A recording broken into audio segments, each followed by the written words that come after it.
Mr. Cochran.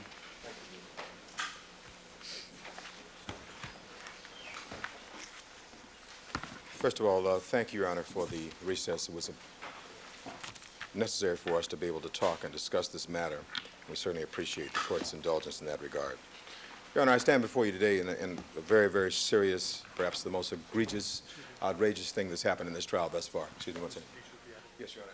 I was going to ask at the outset, this argument will be rather lengthy, and I would ask that Mr. Deedrick be excused for reasons that I think will become obvious during the course of the discussion, Your Honor. I'm not going to excuse him at this point. All right. Well, if the Court... This is a discovery matter that has to do when things were done.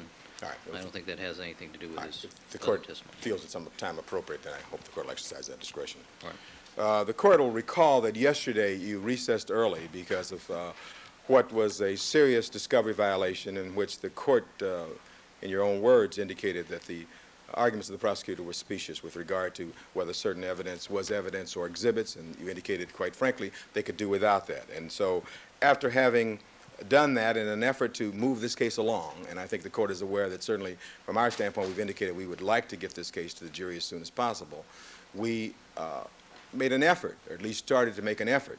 Your Honor, it made it clear to all of us that Mr. Deedrick was to remain, we would have access to look at the boards and to talk to Mr. Deedrick. The prosecutors didn't apparently understand that. You had to come back out and then ask them to leave. We were delayed by that. Finally, you asked them to leave, Sherry Lewis and Ms. Clark and the others, and they did finally leave. We then started to talk with Mr. Deedrick, Messrs. Blazer and Bailey.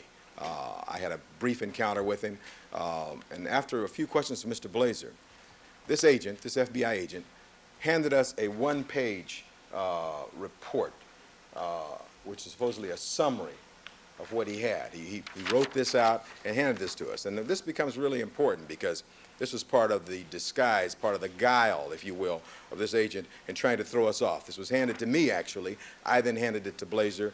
And Blazer, however, being the lawyer that he is, continued to ask questions about reports that this man may have written and this booklet that he was carrying.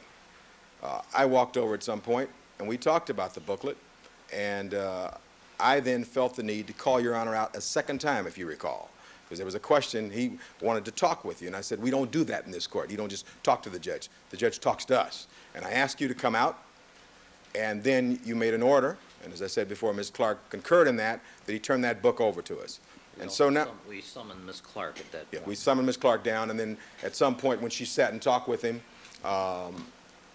Your Honor made the order, and I believe she did concur in that order at that point. The book was then... That was to make available to you the contents of the notebook that the agent had here in court. That's correct. Right. And we've been trying to get that, and we had to have your intercession. We then got the notebook, and at that point it became clear exactly why he'd been so reluctant to provide that notebook to us. Now, you have now been provided a copy of this 5-page, single-space report entitled The Search for the Source, Carpet Fibers Found on the Leather Glove, and the Knit Hat in the O.J. Simpson case. Now, Your Honor, yesterday you talked about sanctions and appropriate sanctions.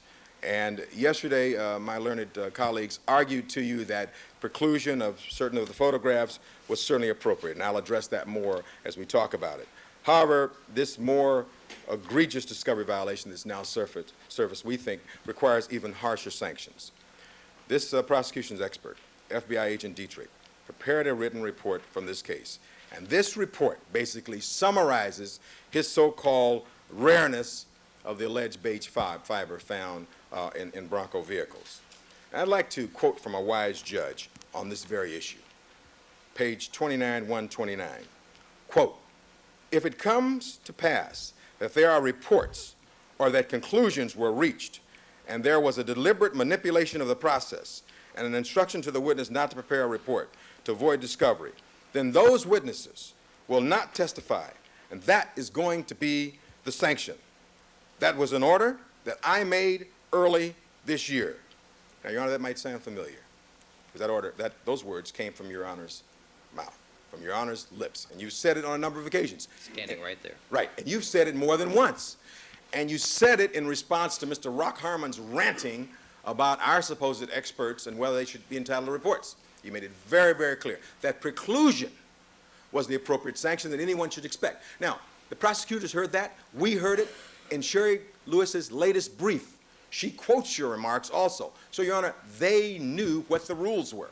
It became very, very clear. And for Ms. Clark to stand here yesterday and to say to you, I didn't know, it must have been in my office some other place. Ms. Clark has not had a witness for 2 months, it seems, and she's had plenty of time. This is a fine lawyer who knows what she's doing. She's running this case. She's the leader. Make no mistake, the leader on their side. She knows what's going on. They're planning. They are ending this case with this evidence.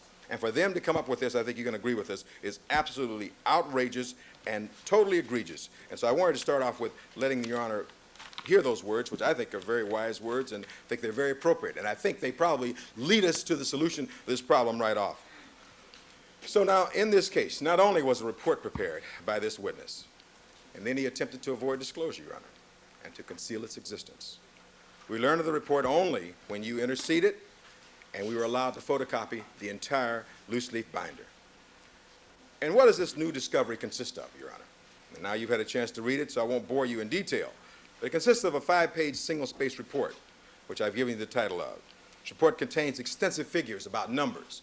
And you may say, well, Mr. Cochran, you could have done this, you could have gotten this, and we're not sleeping at the switch, Your Honor. We tried. Let me direct you to the bottom of page 2 of this report. So these words, the last paragraph. On January 31st, 1995, Julia Shaw, legal representative for DuPont, advised that all production information of type 1405 fiber is proprietary. And I can tell you further, and if you want to take testimony regarding this, we have an investigator who was given disinformation by the Maslin Company. Disinformation. They didn't give us the information, even though we tried to seek it just in a general sense. The FBI could get information we couldn't. They knew they had this. And I wouldn't be surprised if Maslin didn't go along with what the FBI had already told them to do, not to give us anything. So we couldn't have gotten it. So I want to make that clear right at the outset, Your Honor. So this report goes into a number of things, total number of cars, carpets, square yardage, and that sort of thing. And in addition, Your Honor, there are 50 additional pages of supporting documents on his research into this area. We have not given you, I don't think, a copy of the entire notebook, and perhaps we should do that before you are asked to rule on this matter. This includes information from many, many different sources. And just again, to briefly summarize the conversation that Deedrick had with Blazer, so you get an idea of the concealment and the guile that was involved here. Blazer first asked him where he'd obtained the information about the carpet. He mentioned Ford and Maslin. He asked him if he had any written information, and he said he did, although he did not go into detail. He asked him if we could have what he had obtained, and he said, possibly. A few minutes later, he gave us then the one-page report, which I'm going to ask to have marked as an exhibit and give you a copy of it, whatever our next exhibit is. This one-page handwritten outline providing the rough figures, etc. Blazer then asked him if this was all he had. He wouldn't answer the question directly, Your Honor. Kept saying this was the information. Blazer kept pressing him. He finally admitted there were source documents and that the one page he'd given me was not the source material. Blazer then asked him what he had. He reluctantly showed Blazer some letters that were in this binder. However, he never showed this report. He talked about it being his report or his research. He talked about starting this research last year, Your Honor, that it was completed several months ago. Clearly discoverable, Your Honor. We should have had this. And he goes on, and he did not turn this over, Your Honor, until you ordered him to do so. Preclusion, then, it seems to me, citing this learned judge, is the only reasonable remedy. Preclusion of the witness entirely, or preclusion of at least any testimony concerning commonness or rareness of the bronco fiber. You talk about prejudice, Your Honor. Consider this. You saw the cross-examination of Bob Blazer. Thoughtful, to the point, concise. He asked questions at the end, Your Honor. The questions he asked dealt with, if you recall, the commonness or rarity of carpet fiber and whether or not police cars had been checked. If this report had been discovered, as it had been, he wouldn't have asked those kind of questions. We would have had this information. But that's the prejudice. Can't unring that bell. He asked those questions because they hid this from us. And when you talk about prejudice, you can't unring that bell if the court pleases. So we think that we've been severely prejudiced, and we meaning O.J. Simpson, who's here trying to get a fair trial, if they are then allowed to present testimony concerning this issue. We will not ask any questions on this topic during our part of the examination, if and when this man testifies, if you don't preclude him totally. Then we think they must also be precluded from doing the same. The elimination photographs, the elimination subject photographs, Your Honor, we're asking also they be precluded from using their exemplar hair boards and their 2 blue-black fiber boards. Prejudice, it is clear from the photos that the reference hairs of Mr. Simpson, that within their reference hairs, there's considerable variation, Your Honor, within each person. Hair comparisons are never done on the basis of photographs and never on the basis of a small portion of a single hair. Had we known that they had intended to do this, had they complied with Your Honor's rules, had they complied with the rules of the laws of the state of California, we would have handled this much differently. We would have had or made additional photographs, Your Honor, of the elimination subjects to show the great variation in hair and point out that some of the hairs of the so-called eliminated subjects, at least photographically, appear to be similar. Ray, the photographs of the blue-black fibers. Had we known the prosecution prepared photos, we would have compared them to the slides of the fibers to make sure that they were being presented in a way that was not misleading. Since Your Honor is aware that photographs can be manipulated easily to make things which are dissimilar appear similar. We would have done things far, far differently at a time when they have announced to the world that they have this wonderful, compelling case and they're about to rest. At the very end of their case, they do this, Your Honor. And so, we come back to the law, Your Honor. Ms. Clark said something very interesting, it seemed to me, in our little brief discussion of this motion. She said, well, it was just his report, as though that didn't make it discoverable. Well, let's look and see what the law says on that, Your Honor. 1054, and this Court's very aware of that, you've talked about it many, many times, deals with 1054.1, information to be disclosed by the prosecution. Let me skip down, because this Court knows this by rote, I'm sure, but let me just refresh everyone's recollection. 1054.1F. Relevant written or recorded statements of witnesses or reports of the statements of witnesses whom the prosecutor intends to call at the trial, including any reports or statements of experts made in conjunction with the case, including the results of physical or mental examinations, scientific tests, experiments, or comparisons which the prosecutor intends to offer in evidence at the trial. Now, Your Honor, all we've ever asked for during the course of this trial is a level playing field. We ask they be treated just like we've been treated. And I'm sure Your Honor will do that. But in addition to that, we now have additional information that we hope to have in court today, sent from back east, where this may not have been the first time that this particular agent has done this.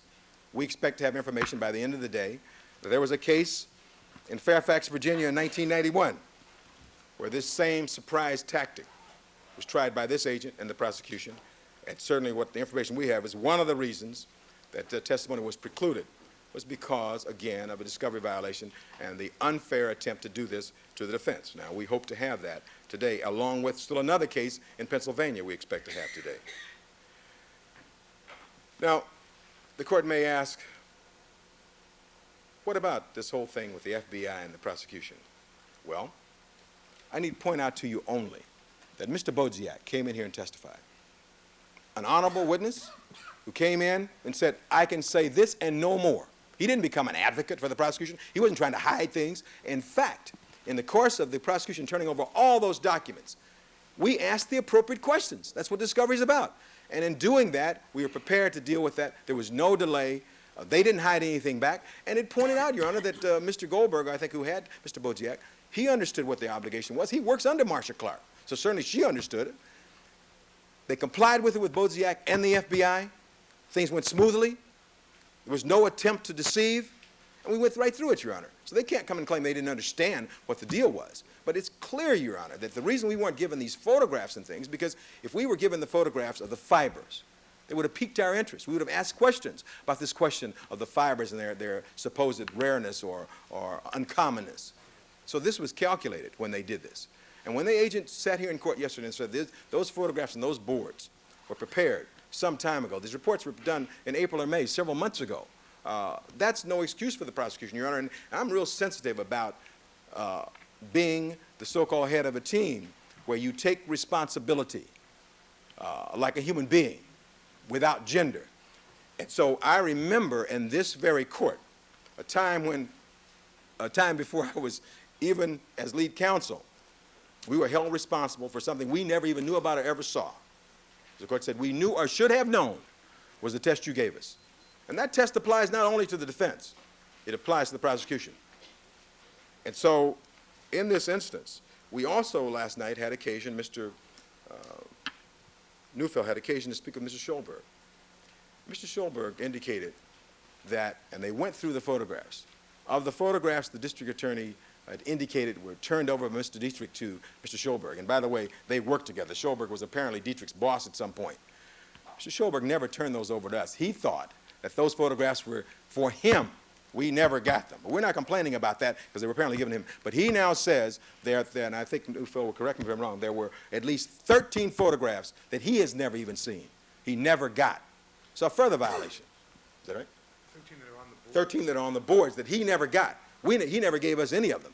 But we won't complain about that. But there was a previous relation between this agent and Mr. Schulberg. And so he's prepared to so indicate that based upon the conversation last night. I've already indicated to the court that with regard to our investigation, this Maslin Corporation was not forthcoming. They did not give us information. In fact, it seems they gave us disinformation. Information that's proprietary generally, information the FBI would have that we could not get. And it's information, Your Honor, that's prejudicial to Mr. Simpson. And this is all, make no mistake about it, this is about Mr. Simpson. This is about whether Mr. Simpson can receive a fair trial. This is about a trial that started on September 26th, Your Honor, and you've gone out of your way to try to give us a fair trial. And to have this occur when we know we're coming to the end, when you have made it abundantly clear you don't want delays, that you want to move this on, when you warned all of us there'll be preclusion if we don't comply with the laws, and we have seen the sanctimonious, pious posturing by the prosecution so many times in this case, and now we find that the most egregious violation of all, calculated, comes forward on a day when our jury's sitting back there waiting, and you've told them this case is going to be over. And as the case whimpers to a conclusion, we've got to wait even now further. Because, Your Honor, we cannot just sit here and accept we haven't received certain photographs. We can't sit here and accept what's going on. This report we never got. What are we to do? We don't want to delay the proceedings. So what do you do to keep that from happening? In the spirit of what you're saying, you preclude these things. That's the only test. Even you said yesterday how tough it was as you sat there trying to think about how do I deal with this? And you oftentimes say we never make it easy on you. Well, this time it's not us. It's them have made it easy on you. And you know what, Judge? You never asked for a rose garden when you took this job. This is a tough job, and you're equal to the task. And you want to be equal in the way you've dealt with it. We felt the sting of your sanctions. We dealt with them like human beings, like we should. The prosecution has to do the same. They can't stand up here and give you a lot of mealy mouth explanations about yesterday's. Well, it's an exhibit I'm not going to use. I don't know what this is. That doesn't fly. You've got to stand up ultimately. And I call upon them now to stand up and say that they are wrong. They made a mistake. They're caught. And under what you've told us, preclusion is the only appropriate remedy. Otherwise, Your Honor, how are we going to recover? How are we going to deal with this if you don't do that? Continuance isn't going to help. We don't want a continuance. Well, how long will it take us to get stuff and to get up to speed on things we should have had 3 months ago? It's totally, totally unfair.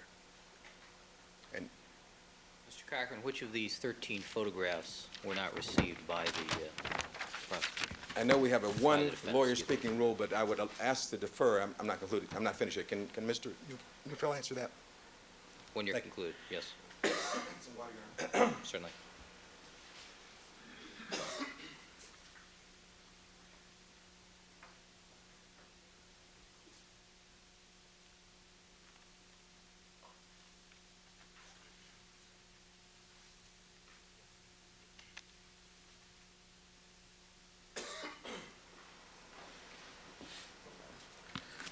When I've concluded, Your Honor, then Mr. Neufeld will stand before you and tell you the photographs we've never seen or that Mr. Schulberg never got, and none of those reports we've seen anyway. With regard to the so-called elimination photographs, Your Honor, and just looking at those photographs, it's become clear to us. We ask, Your Honor, to look at one of these photographs. This.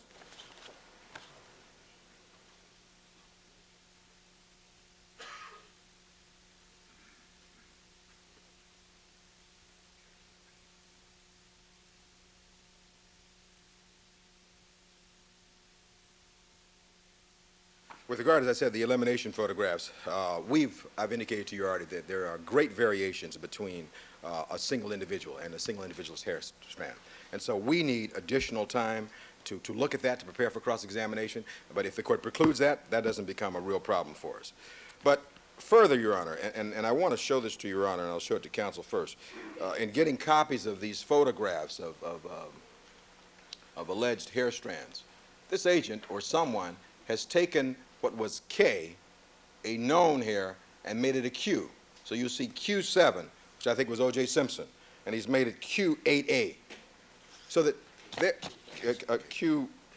K7, I'm sorry, K7 and made it Q8A, looking at the photograph. And I'll pass this up so Your Honor can see this. And I think, Your Honor, that again, this points out the kind of things that they're seeking to do. It occurs to me that, as I said before, the prosecution understands their duty. I was reminded by one of my colleagues that when I said they made a mistake, this is more than a mistake. This was calculated. This was intentional. This was a tactical decision to try to gain an advantage at the very end. This is because their case was going poorly. This is because they thought they were losing. They had to string or try to pull something. But it just won't work because there's something about truth, something about honesty that will be revealed. And that's exactly what happened in this particular case when you came out and ordered that report and allowed us to see this. So I'm going to ask you to look at those photographs. I'm going to ask you to look at the one-page report we're given, and it's just part of the deception that we were given. And finally, Your Honor, all I'm going to ask you to do, because Mr. Simpson can't address you on this issue, I'm going to ask you to do what is right and what is fair in these circumstances. We want to go ahead with this case and finish this case. This jury deserves nothing less. It's not their problem. It's the prosecution's problem when they intentionally do this, Your Honor, and they have to be held accountable. And the way you hold them accountable is to preclude this witness, or at minimum, preclude those things where they violated the discovery laws of the state of California. And there's no other remedy otherwise. Nothing else helps us, because you don't want to wait 2 or 3 months for us to get up to speed where we would have been, do you? And would you now please hear from Mr. Neufeld, Your Honor? Mr. Neufeld, what I'm specifically interested in which of these 13 photographs were not received. Yes. Just so I can explain to you the source of the information. I spoke to Mr. Schulberg last night, and he did say that he had received some photographs from Mr. Deedrick, and I asked him to give... Where is Mr. Schulberg located? He lives in Virginia. He had been the head of the Hair and Trace Unit at the Federal Bureau of Investigation up until the late 80s when he retired. And I asked him to please read off the Q's and K's on every photograph that he had. He did that. I then gave the list to Chuck Morton this morning and asked him to compare that list to all the Q's and K's on the evidence boards that have been brought into court, and to give me a list of all items that appear on the boards that weren't on the list from Myron Schulberg, and they are as follows. K53. Which board are we talking about? I don't have it by board. Mr. Morton simply wrote out the list of K's and Q's. During a recess, I can actually do that, Your Honor, but I'm just going to give you the actual photograph identifications. All right, K53. K54, Q7A, Q3, Q1, Q3B, Q27, K19, Q7C, Q8B2, K18, K47, and K17. Your Honor, the only other just fact that I want to present to the court, which for clarification, the problem with these photographs that we received last night is that because someone changed the description, what once was thought to be a standard hair, reference hair from Mr. Simpson, has now become allegedly the photograph of some evidence of an unknown hair in this case. We would have to go back, number one, to check whether or not on the negatives or the contact strips of these photographs to know if in fact it is a K or it is a Q. Obviously, the person who made this description on these photographs wasn't sure and changed his mind. Also, we don't know whether or not these photographs on the board have had their descriptions changed as well, or whether other photographs on the board have had their identifications changed as well because they're glued to the board. We would need to see the backs of those photographs to see on how many other occasions the prosecution did that with these photographs. And then we would have to go back and look at the negatives to see, as well as any contemporaneous notes that Mr. Deedrick made when these photographs were taken, to confirm that it is a Q as opposed to a K or K as opposed to a Q. Because, as the court can readily see, unless you have some kind of note-taking, it's easy to confuse them. There's nothing so unusual about a photograph like this that one will readily know, oh, it's a K as opposed to a Q. So these photographs simply illustrate that problem to the court. All right, for the record, do you want to identify the markings on those photographs? Yes, Your Honor. First is a photograph with a number on the back which says 17170 to 17179. It says on the back 408-08026. Originally it said K7. The K7 is crossed out, and written above it is Q8A. The second photograph, the numbering is 17, and there's a cross out on the number, Your Honor, but it looks like 17240 to 17249, but those numbers themselves have been crossed out and written over. And it then says 408-08026. Once again, there was a K7 which has been crossed out, and written over the K7 is Q8A, as in Albert. Thank you. Thank you. Ms. Clark.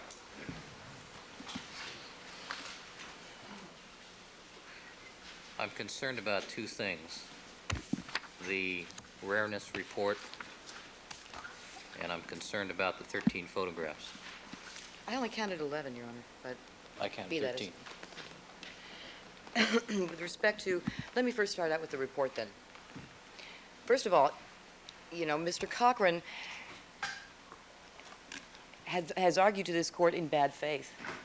He's very well aware of the fact that the prosecution did not know about this report until it came to the attention at the same time that it did for the defense, at which point I readily agreed it should be turned over.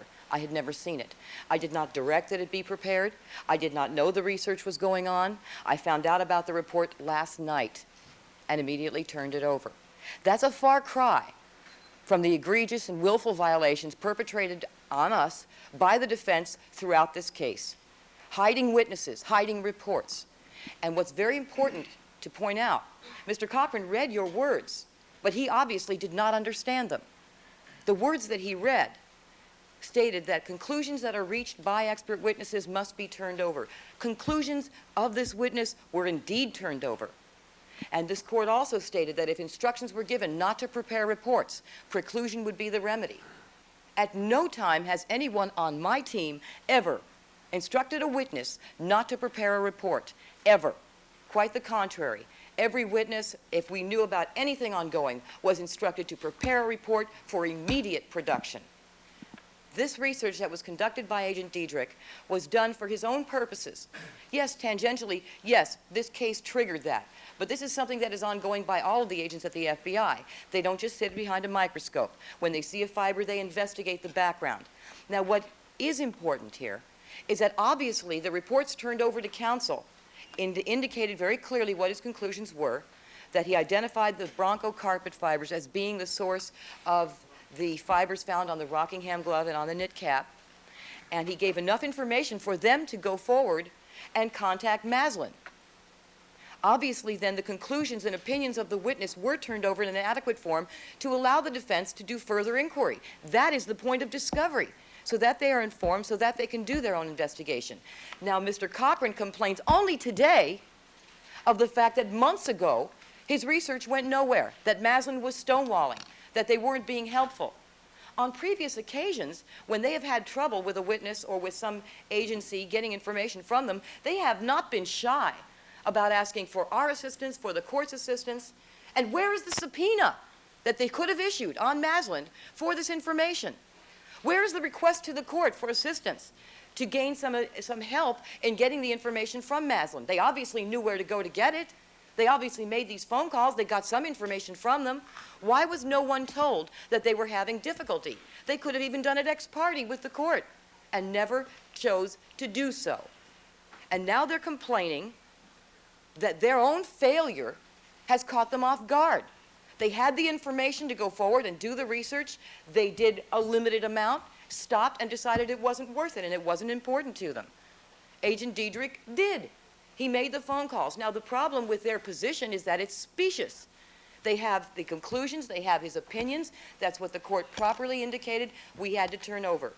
Now, the cases that counsel is relying on indicate that we are required to turn over the reports of witnesses, their opinions, and their conclusions. And that is what we did.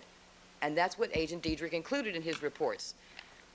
The report that is in front of this court now indicates only the information obtained from Maslin, pursuant to routine telephone inquiry that is conducted by the FBI whenever they find question fibers of an unknown source. And that's what he did. So what that is inquiry that supported the ultimate conclusion and opinion that the defense has had for months. We didn't delay in turning over Agent Deedrick's reports and notes, all of them. They've had them. Moreover, the complaint and the hue and cry over these photographs is ludicrous. They've had this evidence not once, not twice, but 3, and I think possibly 4 times in their custody, with multiple experts examining all of the evidence. Could they have taken photographs? Absolutely. On any of those occasions they could have. And what precludes them from doing so now? Nothing. Nothing. They're saying that they're very concerned about the photographs being representative. Fine. You know, you've taken the evidence 4 other times. You know, they didn't know what to do with it then. They didn't know how to take photographs. Now that they have an idea of how to do it from Agent Deedrick, maybe they can tell their experts to do it. Certainly the court will not hesitate to let them have the evidence again. But it's not a question of them not knowing what is here, not knowing what the conclusions were, not having an opportunity to have every expert they can get their hands on examine this stuff and come to his own conclusion. They've been denied nothing. There has never been a defendant in the history of this state, I warrant, that has had everybody bend over backwards for him the way this one has. We have shut down laboratories. We have sent evidence all over the country multiple times. We have allowed defense experts into our laboratories multiple times. We have dug up records going back God knows how long from other cases for this defendant on multiple occasions, reams and reams and reams of discovery.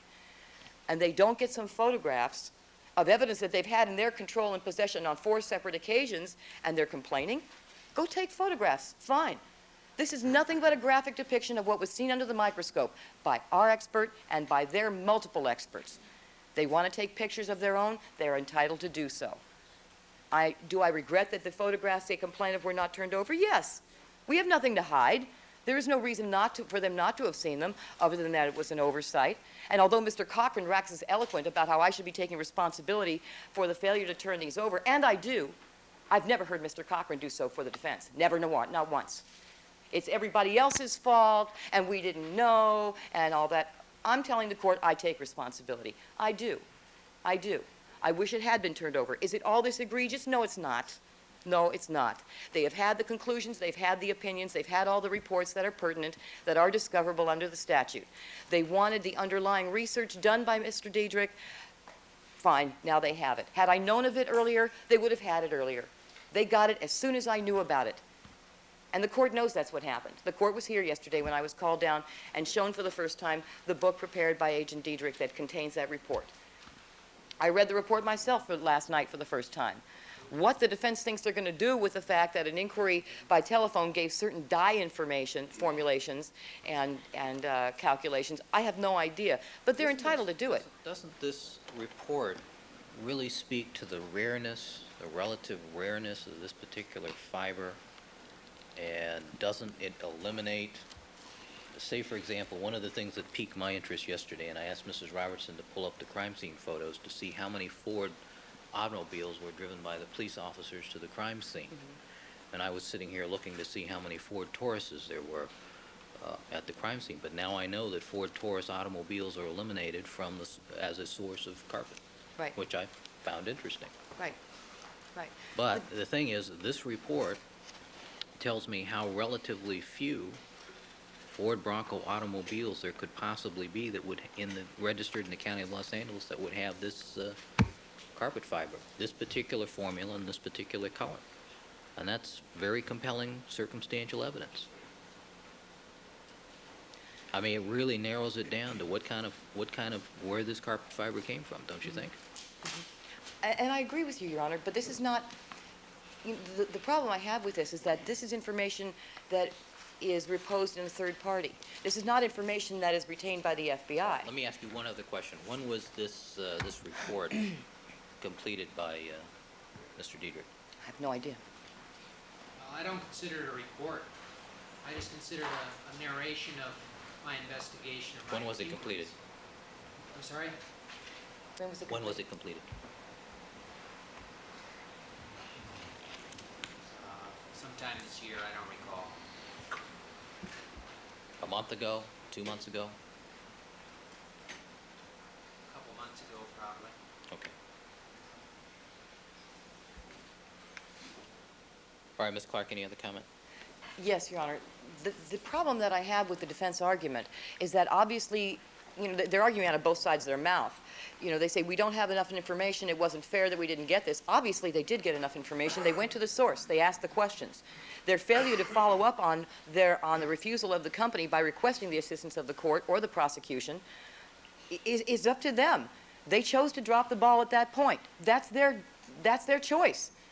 But to now turn to us and say, it's our fault that they didn't follow up on that line of inquiry, we are required to give them the information necessary to challenge the evidence, and we did. And they began to do so and then dropped the ball. Now, had they gone to the court, requested assistance, and then not been able to get the information, I can understand that. But they dropped it. They went to Maslin, they didn't get the answer, or they did get an answer.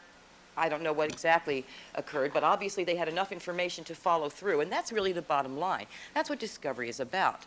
Now, I'm not saying I don't wish that we had turned this report over earlier. I do, because we don't need to be having all these delays right now.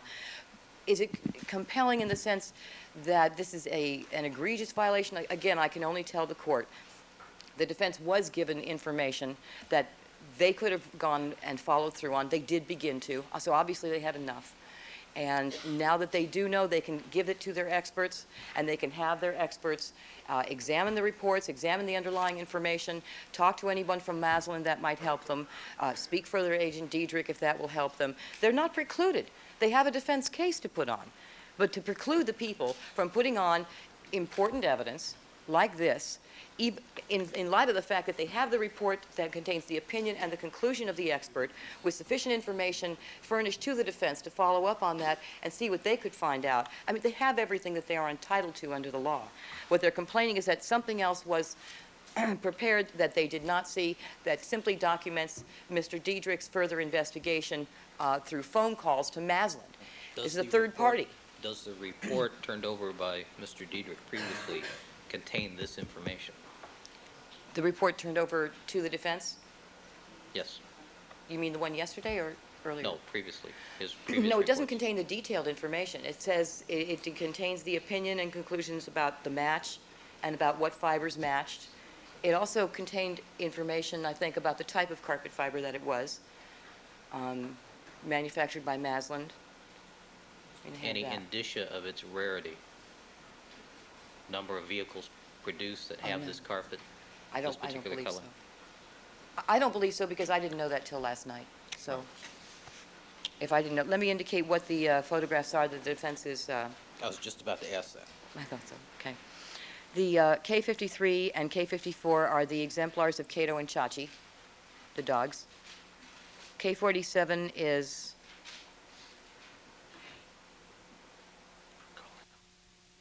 exemplar from Colin Yamauchi. K7A, excuse me, Q7A, No, I'm sorry, that's K47. K47. Now that's pretty interesting.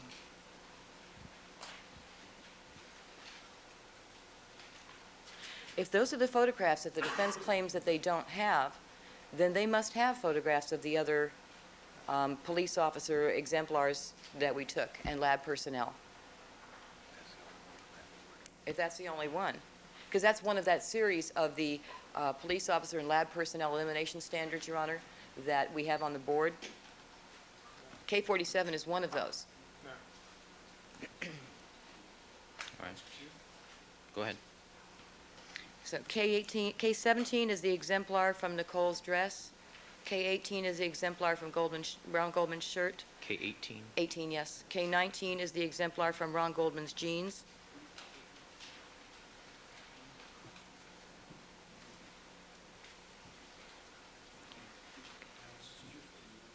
Q27 is fibers from the defendant's socks. Q8B2, fibers from the blue knit cap. Q7A, fibers from hair and fiber. I'm not sure if these are hair or fiber, Your Honor. Q7A from the Bundy glove. Q7C from the Bundy glove. And then Q1, Q3, and Q3B are from the Rockingham glove. I should indicate also that Tony Longhetti took 65 photographs to Mr. Schulberg along with the evidence. There were 30 additional photographs that were left with him because they were extras. And Mr. Neufeld asked him to give the photographs to him. He said he would. However, he's since checked the evidence log and seen that Tony Longhetti took all the evidence photographs back, and he therefore is probably not going to return the photographs to Mr. Neufeld. And Mr. Schulberg should talk to Mr. Neufeld about this. In any case, 65 photographs were given to Mr. Schulberg back in September of '94. But did they include these? Well, I'm taking Mr. Neufeld's word for it that they didn't. That's what he says. I don't know. All right, the Cato and Chachi exemplars I'm not particularly excited about. I don't think either side really cares about the dog fibers. But the Bundy glove, Ronald Goldman, I mean, these are critical fibers. These are just photographs, Your Honor. I know the court, I'm not going to say it again. I just think that we probably see the issue differently, but the defense has now had all of yesterday, last night, and this morning to look at all of these photographs. They've taken photographs of the boards themselves. How much more would they have done had they had these photographs earlier? If the defense is complaining that they want the opportunity to take photographs too, nothing prevents them from doing that. The evidence is readily available. It hasn't gone anywhere. It's in the same condition it always was. Nothing has been denied them. They are not precluded from it. And now they have examined all of the evidence. You know, by way of example, counsel points out that Bob Blazier asked a series of questions that would not have been asked. Well, certainly they would have. They were pointing out the fact that LAPD didn't do the research when they know that the FBI did. So, you know.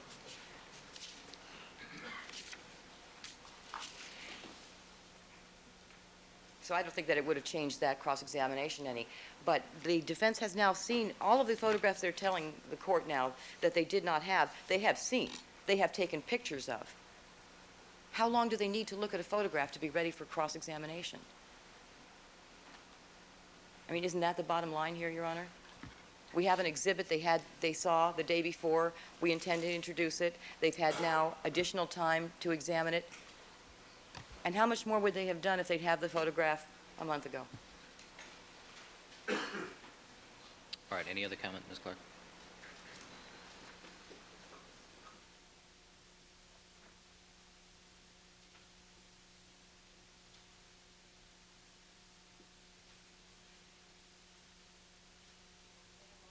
Certainly.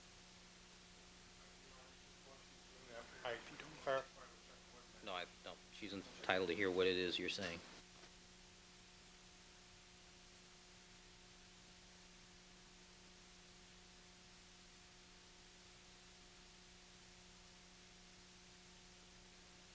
Cite to the court a couple of cases on the discovery issue. Hines versus Superior Court, 20 Cal at 4th, 1818.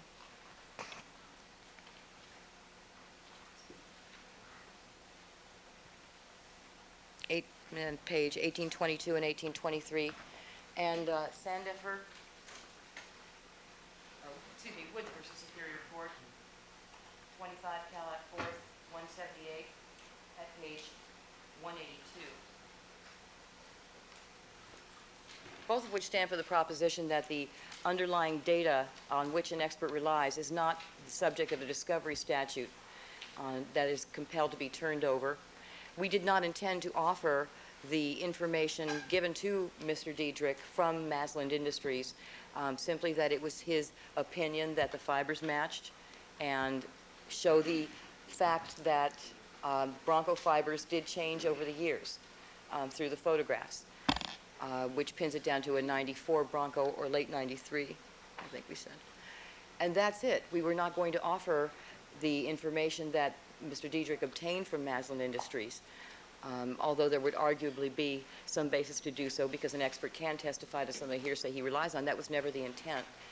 It wasn't the intent because I didn't know about it, but I could certainly understand the court precluding him from referring to that at all in light of the discovery issue.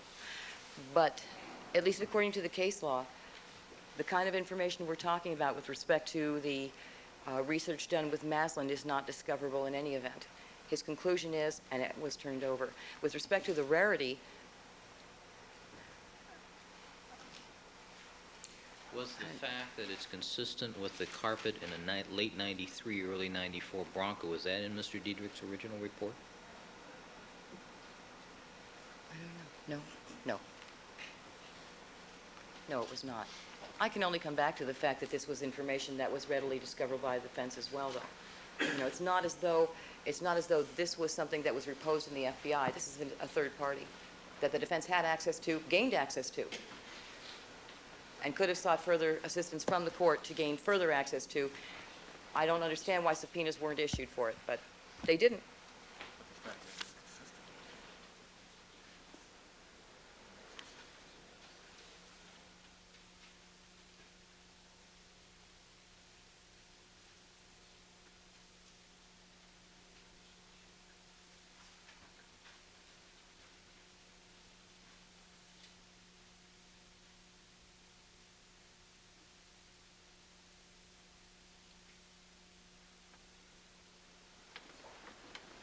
All right, Ms. Clark?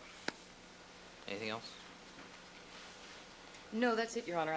I just, they've seen all the photographs now. They've had overnight to look at them. They've had all day to look at them yesterday as well. If they want more time to look at them, I don't see the problem is this, Your Honor. Defense complains that they need 2 to 3 months to prepare for this, which is ridiculous. They've had 6 months. This case has been, they've had the reports concerning Mr. Deedrick's conclusion about the fact that the Bronco carpet fiber from O.J. Simpson's car matches those fibers on the Rockingham glove and the knit cap for at least 6 months, if not more.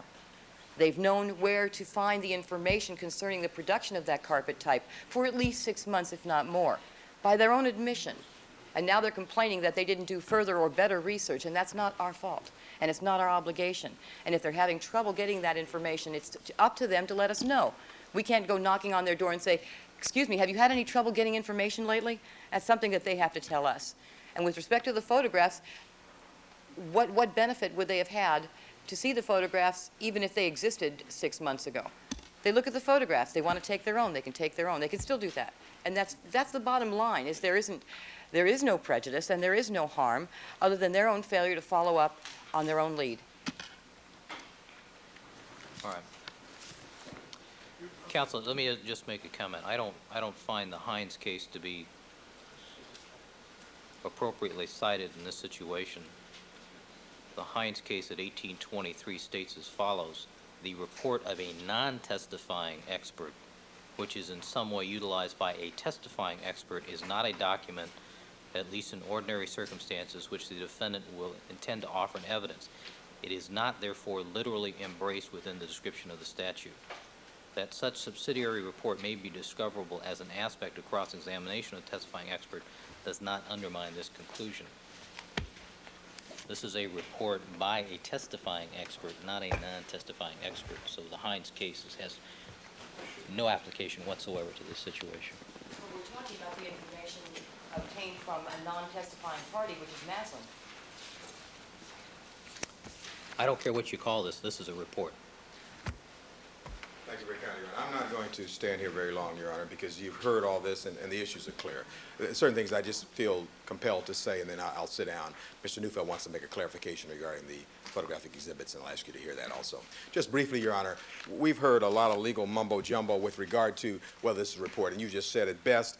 This report, Your Honor, is entitled The Search for the Source, Carpet Fibers, etc., the O.J. Simpson case. And if you look at this report, Your Honor, on every page, they're talking about O.J., O.J. Simpson, throughout this report.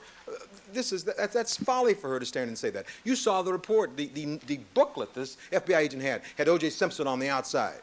And so when she talks about Mr. Simpson getting special favors, never before has there been a defendant who's been subjected to every law enforcement helping in the case ever in the history of the state. We have to ask for things because we're fighting the power of the government and a man who's innocent. And that's what we're trying to do here. So let's make that clear. But I'm not, you've heard all that. And they can cite you cases as they oftentimes do that are never on point. But I'm going to cite you Ito on the law. Ito on the law in this case. And it says, if it comes to pass that there are reports or conclusions which are reached and there was a deliberate manipulation of the process, there'll be preclusion. You said that. That's the relevant law in this courtroom. We all abide by that. We've lived with that, and we do accept responsibility, contrary to what she said. She tried to accept it, then she tried to weasel out of it. And you have to accept it or not accept it. And there, you know, it's very hard for Ms. Clark to say that she was wrong or this was intentional, and then she says, well, they saw the photographs overnight. Your Honor, I remember one time there was a situation where you gave them, like, as long as they wanted. They asked one time for a month over some little tiny thing that they wanted. And we were aghast. They wanted a month. It was early on in the trial. I don't think it ended up being a month. But now she says to us, we saw the photographs overnight. When we finished seeing those photographs last night, Your Honor, everything back east was already closed. And the last thing I wanted to bring to your attention is this whole thing about Maslin. And you know, it's very interesting for the prosecution to make these kind of thoughts, these largesse thoughts. I used to be a prosecutor, so I can understand it. When the FBI calls Maslin, it's far different than a defense investigator calling Maslin. And Maslin gave us disinformation, saying this carpet was common, is what happened. It was common, not rare. And that's the whole thing. Every time you ask a question about that report we were given, which throws us off, they have to then come back and say, well, you know, this rareness and commonness thing, well, you know, that's something I wasn't going to use. Well, as to whether or not Ms. Clark knew about this or not, she should have known. And that's the test you applied to us, Your Honor. She should have known. She's the leader of that team, and she's a very thorough lawyer who hasn't had a witness in a long time, was building to this point. So it seems to me, if Mr. Deedrick kept this from her, then she should take it up with him. But I would suggest that he knew it was there, and even now, Your Honor, he sits over there trying to tell you this isn't a report. This is not a report. I don't know what you'd call it. And I think that that's the essence of it. So you've listened to us. Now it's time for action. You've heard us. It's up to you. We just want a level playing field. We want fairness here. And fairness, Your Honor, is preclusion. We don't want a continuance. We want to hold them to the same standard you have everybody else. And then all I have to do is cite Ito on law. I don't have to miscite any cases. I can cite, Your Honor. That's all I ask you to do. And would you listen to Mr. Neufeld now, briefly? Just to clarify which photographs we're talking about. That's all it is. Your Honor, there was a mention by Prosecutor Clark about K-47. Mr. Morton says that that's actually it's a standard reference fiber from Q-47, which is the knit hat. Apparently there's we can check it out. I mean, it's not a big deal. There may be just a misunderstanding here. That may be one of the standard blue-black fibers from the knit cap. So that's why it was a Q, it's not a K. We didn't include in this list any of the photographs from the elimination board. We never received any of them, period. So that's not on this list. None of those photographs were ever turned over. All right, let me see K-53 and K-54. Mr. Escobar.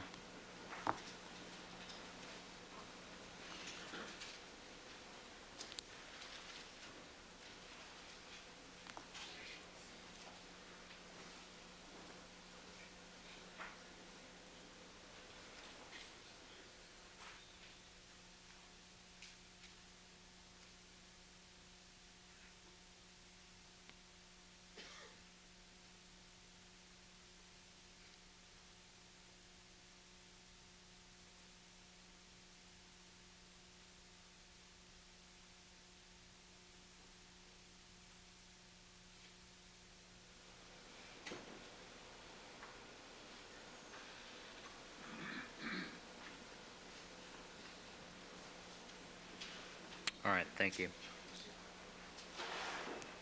All right, may I see, I want you to just put the next board up, Mr. Escobar, and let's see what's there.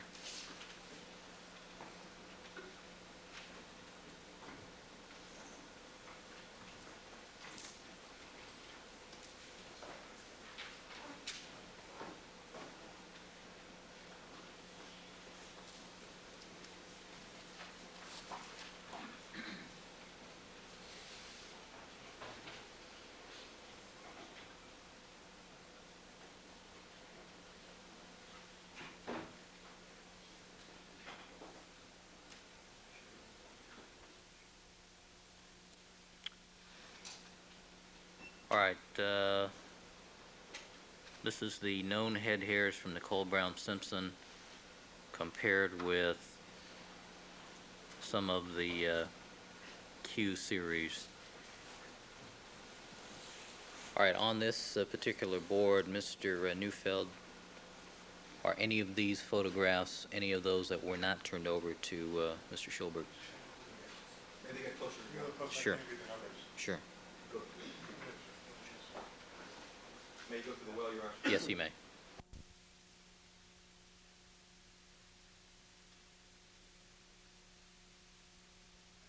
Any of these on my list? Q1 is on your list, Your Honor. We didn't get Q1. They had Q7B and Q23. We got Q7B, and we did get Q23, but we did not get the Q1s.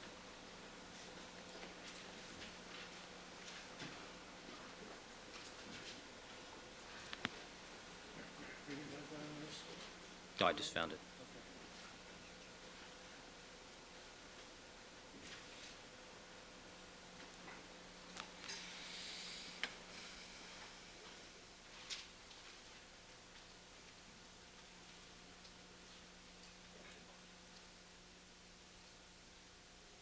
All right, thank you, Mr. Escobar.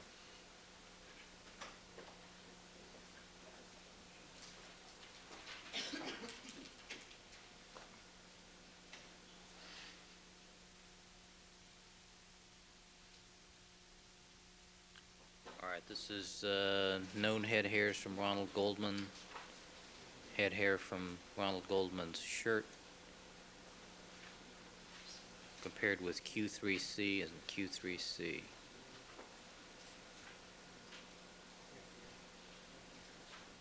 And Q23.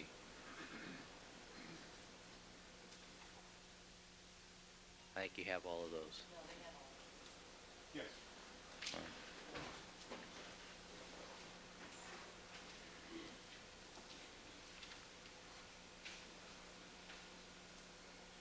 Schulberg has all of them.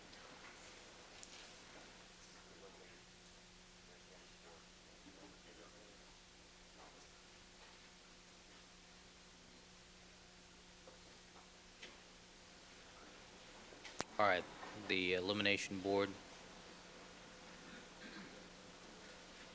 All right, thank you.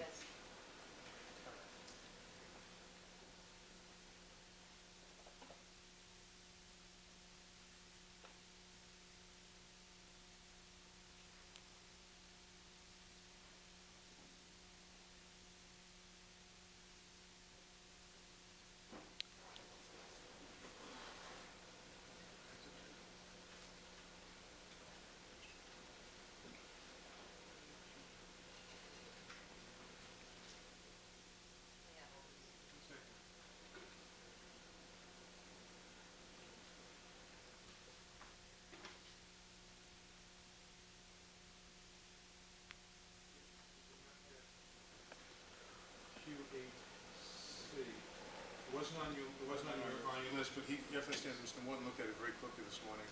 But it's not on Mr. Schulberg's list. So I have Mr. Schulberg's list here also. Well, I have 13 photographs here listed that you gave me, and Q8C is not one of them. No, what I'm saying is, the number 13 came from Chuck Morton's very quick review this morning of the boards, comparing them to a list that I received last night from Aaron Schulberg. What I'm saying is that this is one that Mr. Morton apparently missed in his very quick review this morning, but it's not on Myron Schulberg's list. The additional problem, Your Honor, with this exhibit, which I'm going to ask the court to consider, is the problem where we have photographs which were originally K7s, which are now called Qs. And So you don't have Q8C, is that the one? Correct. That's correct, Your Honor. But then we have the How are addition. we determining what they do or don't have? This is hearsay from Mr. Schulberg. What? This is hearsay from Mr. Schulberg, And how do you know that what Mr. Schulberg's referring to is what you think it is? which is why I asked where Mr. Schulberg was, but we'll determine that. But I want to know which are the contested photographs before we go any further. All right, let's see the next board. Just the other problem, again, is these two photographs, Your Honor, on that one, that's all. Not interested in that issue right now. Okay.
This was a board that Mr. Morgan didn't actually see this morning because it was being photographed. So there were four additional items that are not on Myron Schulberg's list that he gave me last night. They would be Q10, Q13, Q18, and Q10, Q13. yeah, and Q18. And then there's this problem, which is Q47 here is a hair from the knit cat. The Q47 that Mr. Schoberg gave me, he said was a fiber, not a hair.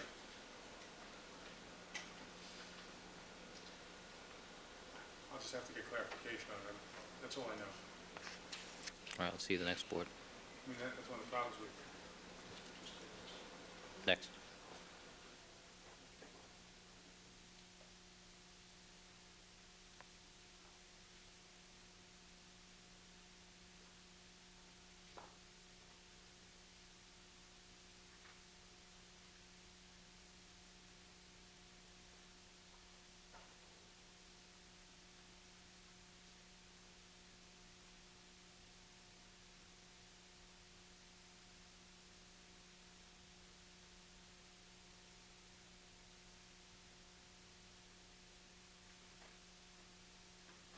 Here's another Q47.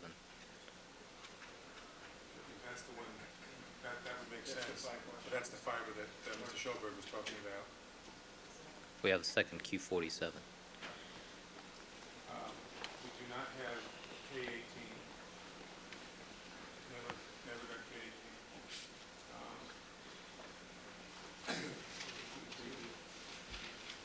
We do not have Q3B.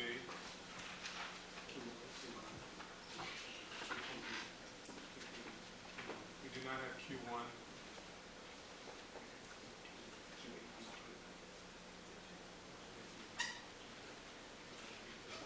We do not have Q8B2.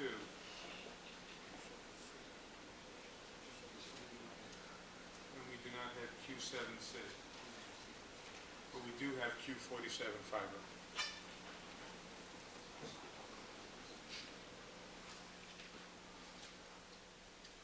And the Q47 on the known head hair from the defendant We do not have. was in fact a hair. Yes.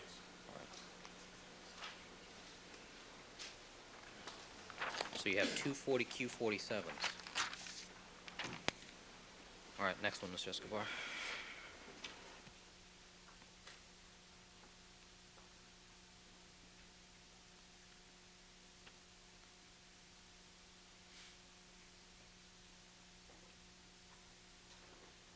All right, this is known fibers from knit hat and Nicole all Simpson's dress.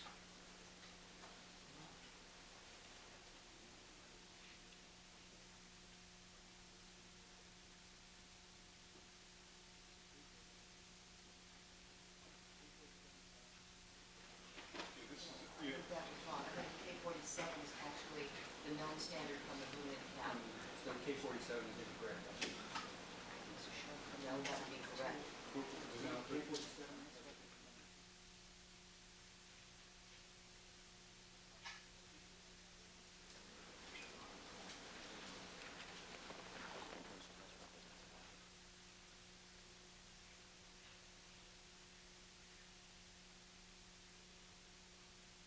All right, counsel, Mrs. Robertson advises me that Mr. Schulberg is on the phone and is advising the court through Mrs. Robertson that there is some confusion as to the numbering and which photos he has and does not have. We're going to take a brief recess. I'm going to ask counsel to consult with Mr. Schulberg, get an inventory of what he had, what he didn't have, and let's get this clear. All right, we'll stand in recess.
All right, back on the record. Counsel, have we had the opportunity to clarify which photos, who has what photos?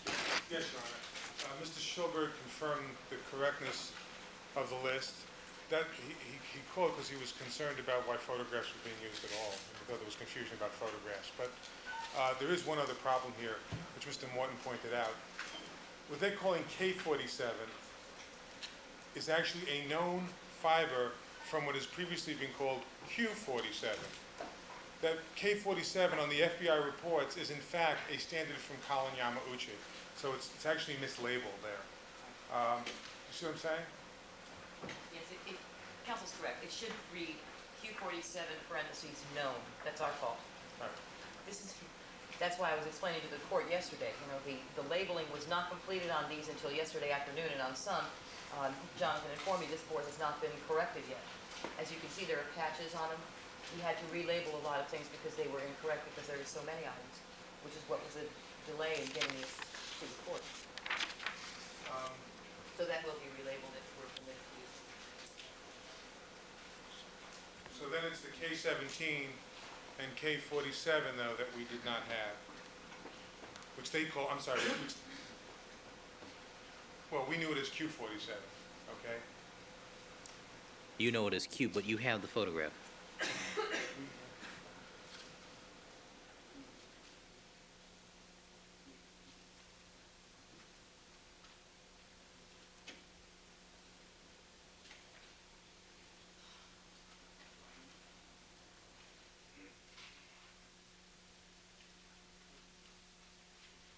All right, Mr. Escobar, next matter, next board. I can't answer that question, based on what I know.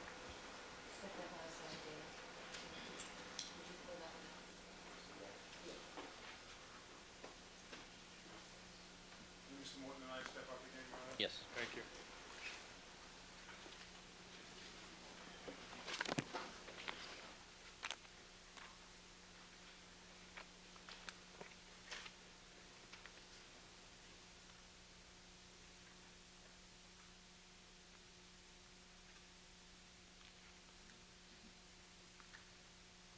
Your Honor, he was given a photograph of K14. He was not given the photographs of K9. And then on the...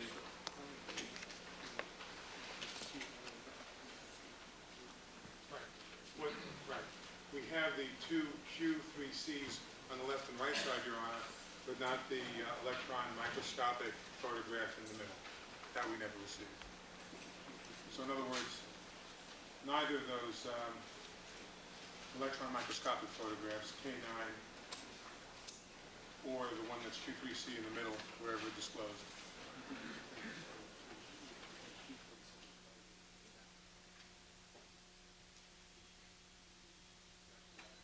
Your Honor, Mr. Morton's also brought to my attention that the Q47 fiber we had is the fiber from the knit cap listed here, not what's listed as K47 on the previous board, which is really a known from a Q47. So we hadn't those photographs either. This is the only Q47 we did have. All right, you don't have Q3C and K9. We have the Q3C on the far left, but not the Q3C in the middle, which is the electron microscopic photograph of Q3C. On this board, they're both labeled Q3C. Got it.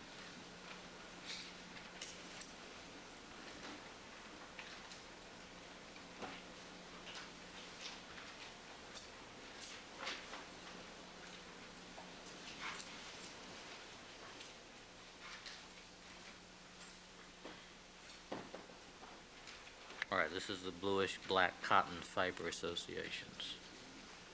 We do not have Q3B.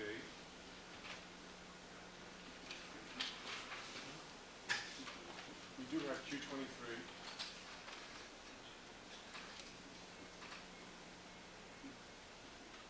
We do not have Q27.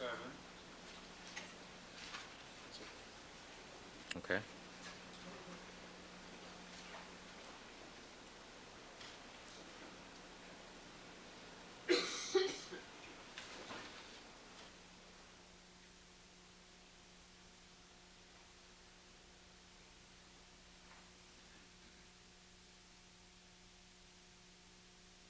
All right, this is known cotton fiber from Ronald Goldman jeans.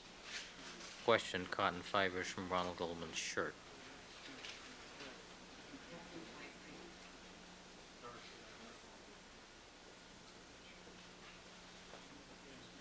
We have Q23, we do not have K19.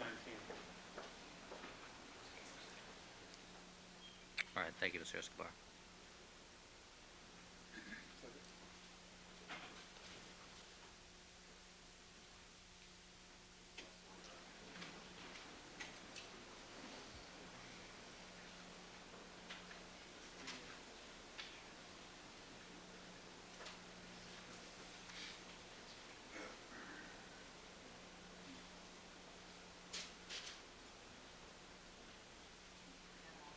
We don't have Q3A.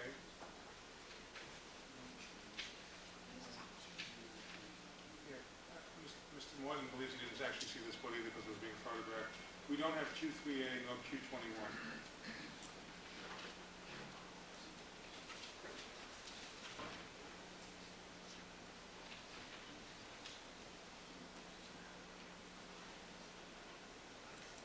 All right, thank you, Mr. Escobar.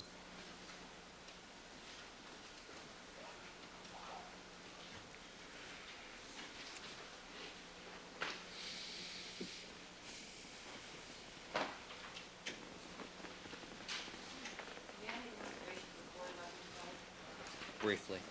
Very good. Of the photographs on the boards, the ones that they complain of not having are all accompanied by photographs they do have and have had since September of '94. Q1 is on the same board as other photographs, questioned hairs that were photographed that they did have. Q8C is on the, again, same thing, on the same board as photographs of hairs that they did get. Same thing for Q10, 13, 18, and 47. On the same board with photographs that they did get. Q8B2 and Q7C, same issue, on the same board as photographs that they do have. With respect to the blue-black cotton fiber that we heard so much screaming about yesterday, in fact, they did have a photograph of that. Q23, they have photographs of Q23, which is on the board with other which is photographs they do have on the same board with photographs they claim not to have. The issue here is that the defense clearly knew as of September of '94 that photographs of the microscopic comparisons were taken. They had them in their possession and have had for, what is this now, 10 months? So they were on notice that such photographs were taken. We decided to present them on the form of boards and presented them to them the day before. And now we hear there are some photographs that they do not have. They have had the opportunity to examine them. They've had the opportunity to photograph them. There is nothing else that could be done to provide them with discovery and time to examine it. But the bottom line here is that they were on notice that these photographs existed. And if they were concerned that they wanted to provide their own photographs, they certainly have had ample time to create them and access, having had the evidence in their hands for at least 3 occasions, on 3 separate times, with all of their experts. And knowing that photographs had been taken by our experts, what stopped them from taking their own photographs? And how can they complain that there were some photographs that they didn't see that are on boards with photographs that they did see? All right, now you've seen them. You've had a day to absorb it. You were just making some observations That's regarding it. the associations. Anyway, that's it. All right, thank you. I did want to point that out, but let me say this, Your Honor. To preclude evidence that is important to the proof of the elements of the crime would unfairly punish not just the victims, but the people of the state of California. And I do point out to the court the families of Ronald Goldman and Nicole Brown Simpson. To preclude that kind of evidence in a case, and it is important evidence, Your Honor, not willfully withheld, not knowingly withheld, and the court knows that, and even the defense knows that. It has been turned over as soon as we found out about it. It penalizes the wrong party. If the court feels that we have been remiss, then I would urge the court to penalize us personally, or myself personally. But please don't penalize the proof of the case.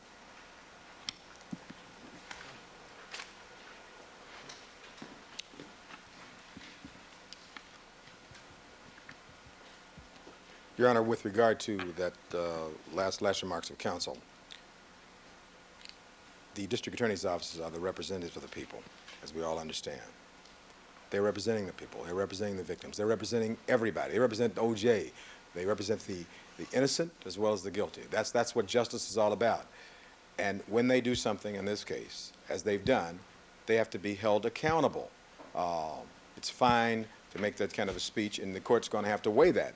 When Your Honor recited what you would do in this case, you were mindful that would apply. You weren't just saying that applied to the defense. It applied to both sides. So we can't carve out an exception for the people just because they want to say, well, we messed up and we don't want this to neuter the detriment of our case.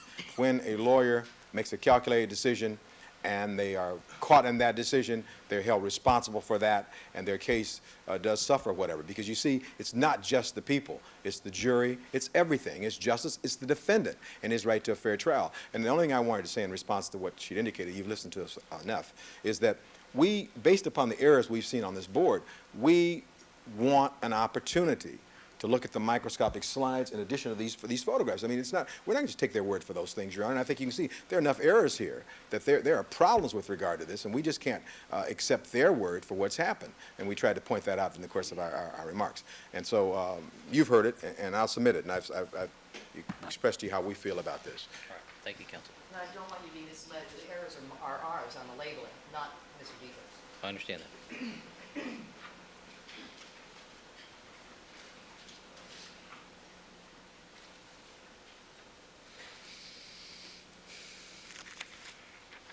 All right, the court has before it two particular issues: the late disclosure of photographs that the prosecution hopes to offer before the jury. The court also has before it the content of a report regarding investigation into the source of the carpet in the Bronco automobile, which speaks to the relative rarity of that particular carpet, that particular formulation and color and date of manufacture. I'll address the photographs first.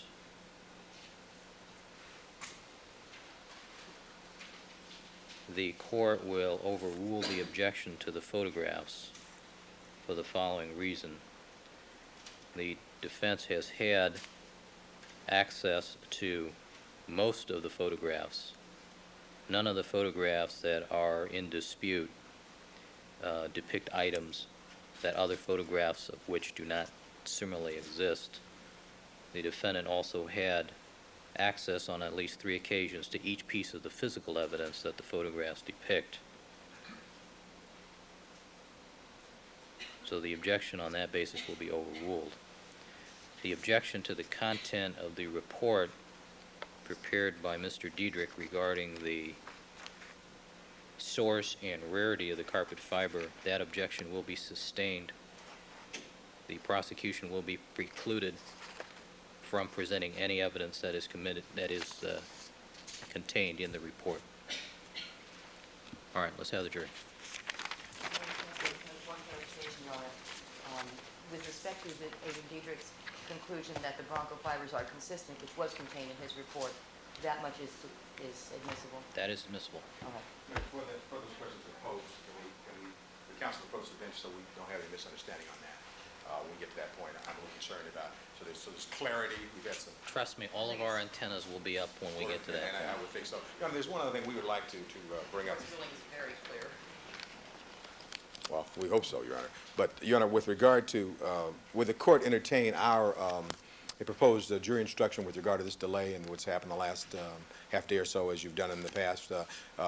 Professor Ullman is here, and rather than take the time now, we'd like to be able to proffer something to you as to what occasioned this delay and what's happened for the last Well, half day. would have been nice if you had asked before I invited the jury to rejoice. Oh, no, well, no, let me just suggest this to you. I had to hear what Your Honor's ruling was going to be first, and I'm not, Professor Ullman is here, and we want to get this case underway. What I was going to suggest to you is that if we drop something, will your court entertain it, or we can do it real fast right now? I think it's appropriate. You can submit it to me. I want to start with the jury, though. Sure, no, that's fine. I'm not asking you not to start with I'll the jury. consider it, is what I'm saying. Okay, that's fine. We'll do that and get it to you as soon as possible. Let's have the jurors, please.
Let the record reflect we have finally been rejoined by all the members of our jury panel this morning. Good morning, ladies and gentlemen.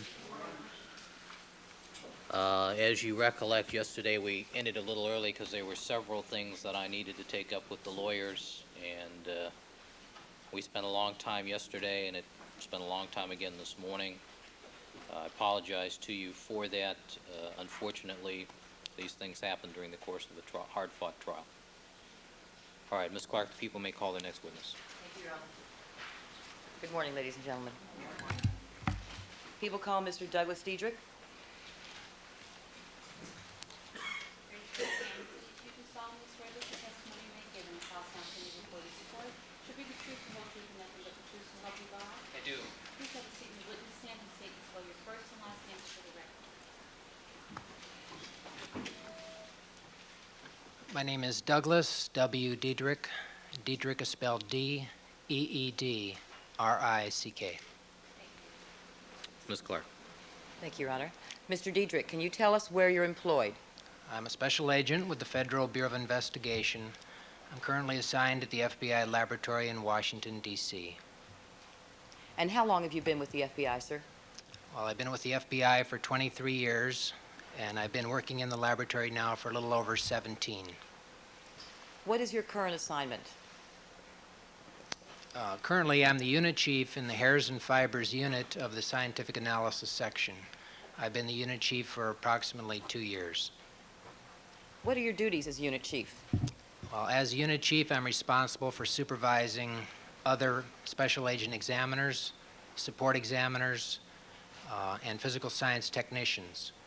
I review reports that they compile. I provide protocols and information regarding the operations of the unit.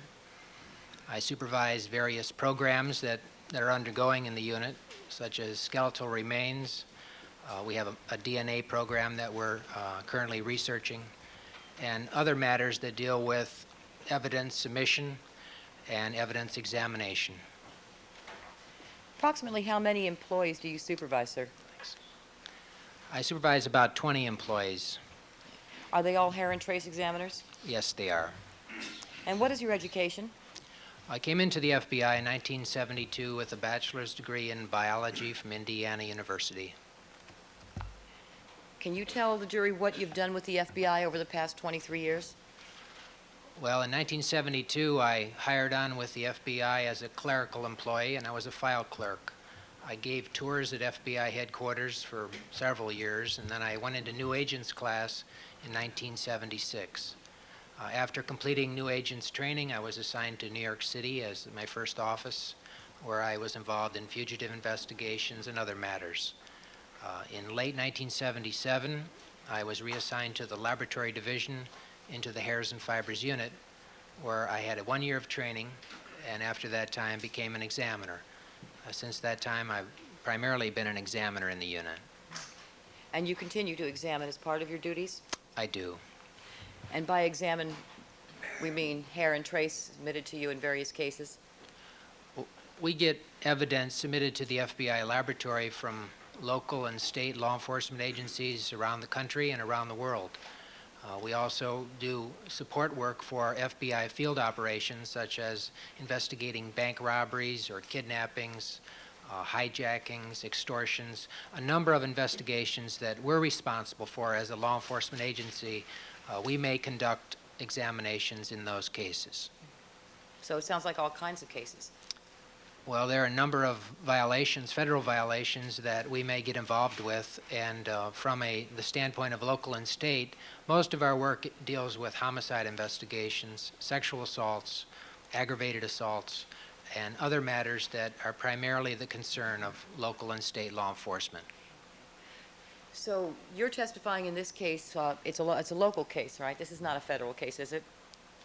It's a state case. It's a state case, right. Is it unusual for you to be testifying in a state case for a local agency? No, probably most of my testimonies have been in state court. Now, approximately how many cases have you examined in the lab? Well, I've examined probably 4,000 cases since 1978. That's about when I finished my training. I've testified in maybe 400 of those cases. So about 10% of the cases that I work involve some form of testimony. And in those 400 cases in which you have testified, have you qualified as an expert in the field of hair and trace examination? I have. I also do feather examinations, and I do some wood examinations too, but it's trace related. Have you always testified for the prosecution? No, You have testified for the defense as well, maybe 25 or 30 times. whenever they ask you to? They request it. Sometimes the evidence that I look at exculpates or indicates in some way that the defendant in the case may not have committed the crime. And in that instance, or in those instances, I would go and testify as their witness, which I have. Have you been involved in any training duties in the unit? Well, as a unit chief, I kind of added on the training coordinator responsibilities, which I had already had prior to becoming unit chief. So I am responsible for making sure that the training programs implemented in the unit for all the technicians as well as the examiners are complied with and the requirements met. I also teach at the FBI Academy. I teach, I haven't taught new agents yet, but I have taught National Academy individuals, law enforcement individuals who go to the FBI Academy for a 15-week training period. I have lectured them. I have lectured in-service training for agents in the field. And also I teach Introduction to Hairs and Fibers, which is a 2-week course that we provide other law enforcement agencies and other laboratories on how to do hair and fiber examinations. Now, do you provide technical assistance to other agencies or institutions? I do. I have been involved with training other individuals that are interested in hair and fiber type examinations. I've trained people from the CIA, from the postal inspectors. I've worked with people from the Air Force, the Navy, NASA, Smithsonian. Quite often the Smithsonian will come up with some interesting artifact and they want some expertise on maybe hairs that are recovered or fibers that are found to determine the authenticity of a particular item. They may, and they have in the past, come over to the laboratory and I've done examinations for them. Now, have you made any presentations at international symposiums? I have. I've made 2 presentations in Mexico at Forensic International Symposium. And what was that concerning? Well, that was primarily the significance or the value of hair and fiber evidence to promote it, in a sense, to show the value of it to these investigators so that they may incorporate that type of analysis in the investigation of crimes in their areas. Do you collaborate with other experts through forensic associations? Yes, I have attended meetings down at the Academy. I went to the 1985 International Hair Symposium, sat on a committee there. I have attended a technical working group for fiber examiners, which is at the Academy. And it's made up of individuals from around the country who are interested in developing knowledge about fiber examinations. I've attended the European Fibers Group meeting in Sweden just recently, and again, that's working with the Europeans on the same type of work. But collaboration is part of growth, and it's part of learning more about the field that we're working in. What are, you indicated that you are involved in some training. Is there a training committee that you're involved with? Well, there was a training committee that was established to establish guidelines for the new examiners that are coming on board around the laboratory to make them more uniform throughout the lab. And I was designated as a member of that committee to establish those guidelines. In the past, I have been involved with committees that have essentially supervised the training and during the whole year of their training to make sure that the requirements of that unit were met, and it's sort of an outside review as opposed to an internal review. So you designed the training program? Well, in the unit, I designed the hairs and fibers training program, both for the technicians and for the new examiners. Have you ever heard of proficiency tests? Yes. Do you administer those in the course of your job as unit chief to your employees? I designed the proficiency test relating to hair and fiber examinations for all the examiners in the unit. They take 2 tests a year. I have one of the examiners make tests for me so I can maintain some proficiency. Working cases helps, but it's just a way to check. We do have a blind testing program which comes out of Quantico at the academy, at the training division, where cases come in from field offices or other agencies. They look like a regular case. They're worked as a regular case, and then they're reviewed. They're sent back to Quantico for review to see if they were done properly, if they were done in a timely fashion, just to review the accuracy and timeliness of the case. In that situation, then, you're being tested, but you don't know it. You wouldn't know it. No, as an examiner, you wouldn't know it. But what if you make a mistake on one of those blind tests? How do you find out? Well, the blind test results are returned back to the unit chief for review. The unit chief will then determine if the case was done properly. I would review the notes of the case to make sure they were done.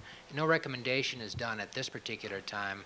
I then return that to the training committee at Quantico, who then makes final determinations.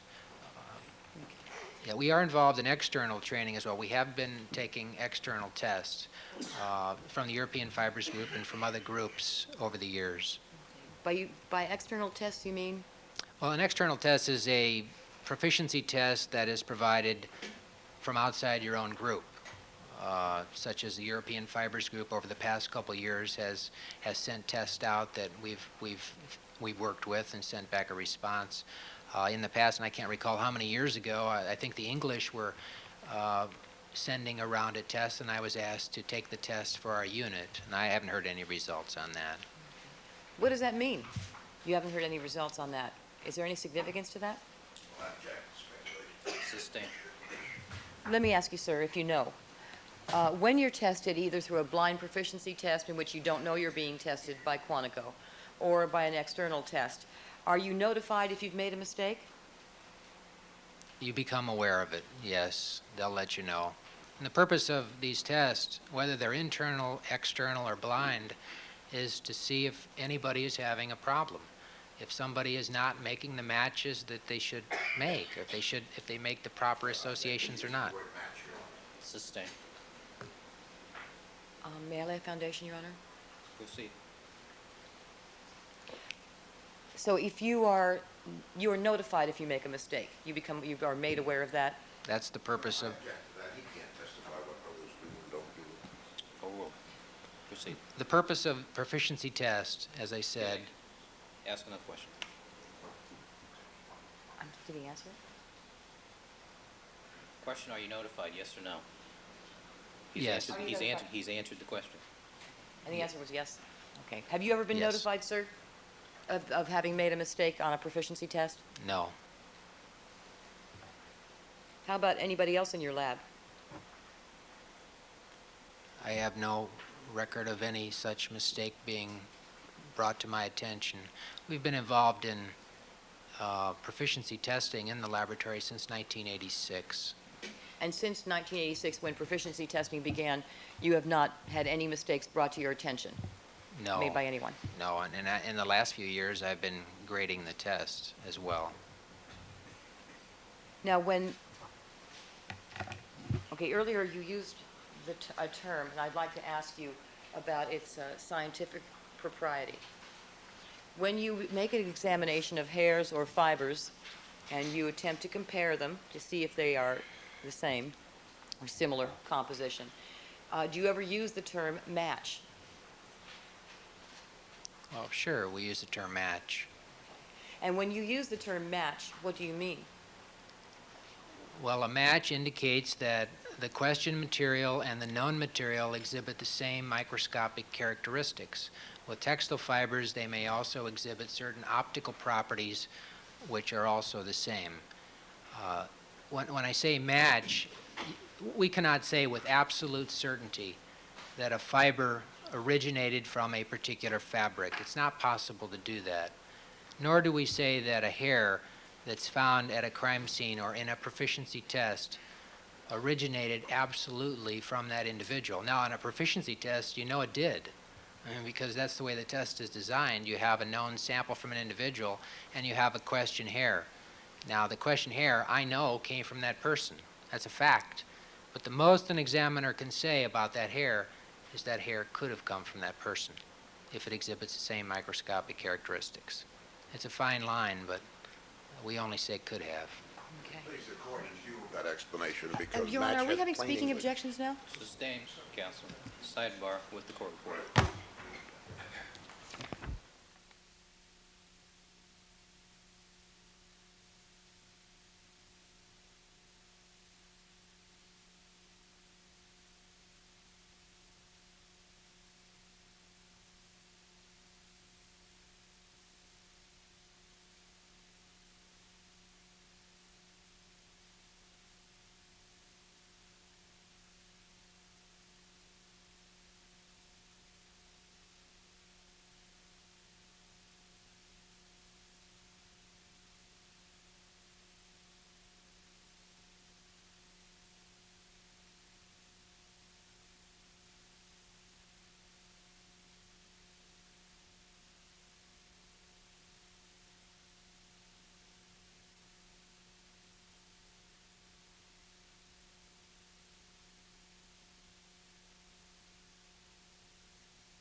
Thank you, counsel. Proceed.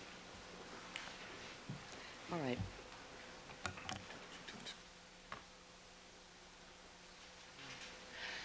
We're talking In- about proficiency tests.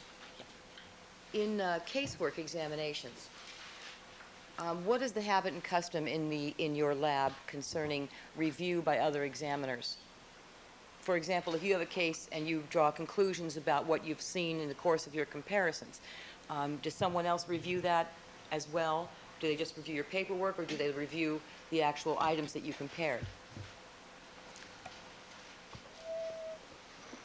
Well, with regard to all hair associations, that is, when an examiner says that this hair exhibits the same microscopic characteristics as a known sample from an individual, and that's what's being reported, another examiner will take a look at that same hair association and determine whether or not it's valid.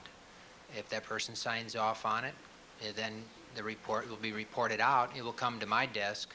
I review all the documentation that's done in the case, not only just the hair association, but any other work that's been done, such as if all the fiber tests have been conducted properly, if all the requested examinations have been answered, if all the items are correct, and so forth. So I'm kind of like the last stop in the laboratory for the report before it goes out.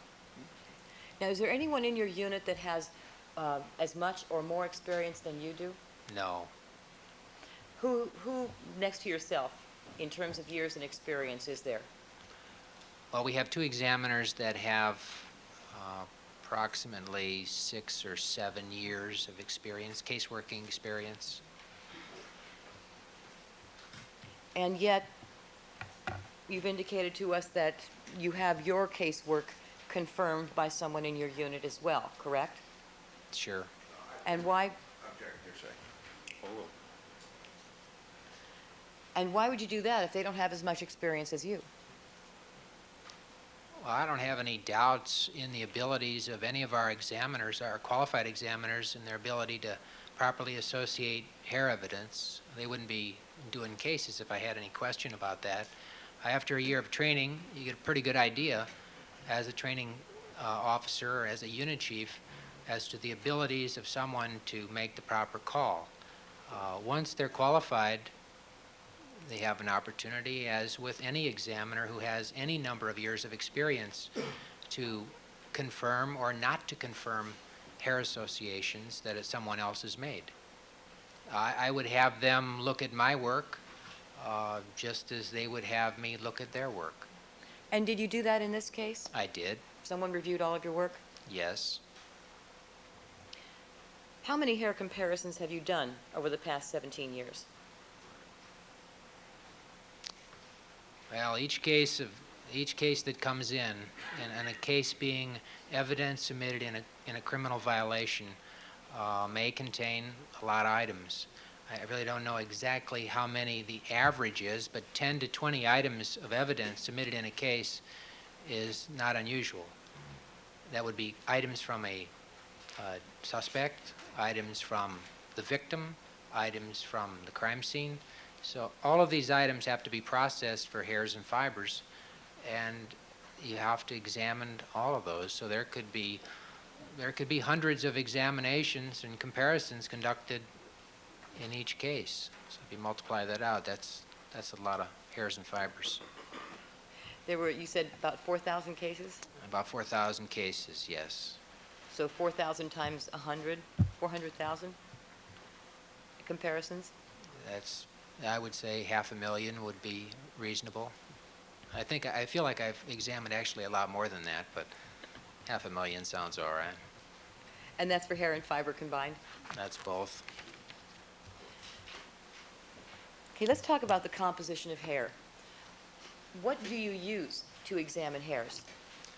Well, hair examinations are conducted with the microscope, either a research microscope, a stereo binocular microscope, or a comparison microscope. And what can you tell from the microscopic examination of hairs? Well, the first thing that you have to determine with regards to hairs is whether it's an animal hair or human hair. And if it's an animal hair, if it's important in the case, it can be identified through reference collections, confirmed through reference material, but also the first step is just what's in your own head from your own knowledge. With human hairs, the race of the individual, the part of the body the hair came from, how it came out of the body, if it's been artificially treated, if it's been subject to some disease or some damage. And these are the first things that have to be determined on every hair that's examined under the microscope. With regard to those first things that you look for during your examination of a hair under the microscope, you indicated how the hair was removed. How the hair was removed. Hairs can be naturally shed. They would have a root that looks like the head of a wooden matchstick.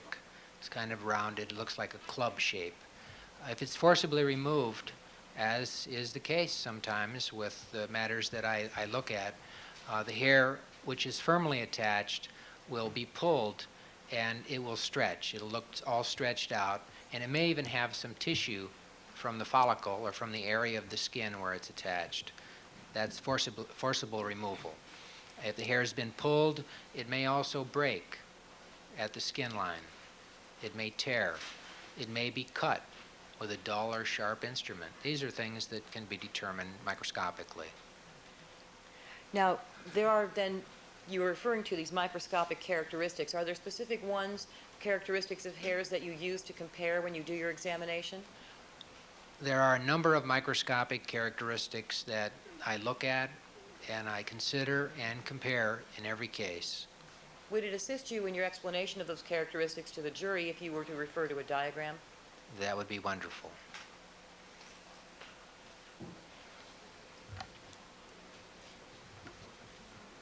People's 459, Your Honor. All right, People's 459. You know what?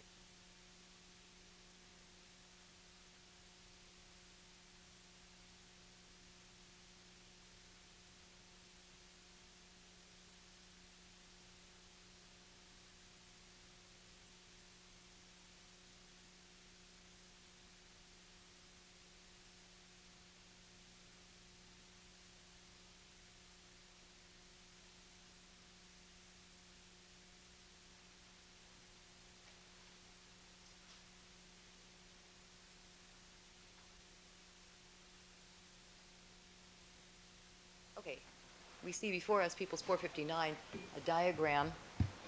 Are you familiar with this diagram, sir? I am. How come? I prepared it. All right. Since you prepared it, you can explain to us what you were trying to indicate on this chart with respect to the microscopic characteristics of hairs. Be glad to. The hair shaft is actually what you look at under a microscope, first of all. Under low magnification, it shows the root area, also diagrams out the follicle, or the area of the skin where the hair is growing, the hair shaft, and the tip of the hair. Each of these areas all have characteristics and have a particular look about them that is useful when comparing hairs between a crime scene and from an individual. Now, the enlargement beneath it shows an area of that hair that is magnified. Always keep in mind that these diagrams are two-dimensional structures, or two-dimensional pictures. You're not seeing that they're in fact cylinders. Hairs are cylindrical type objects, and this is only looking at one particular plane. The examination involves what's called optical cross-sectioning.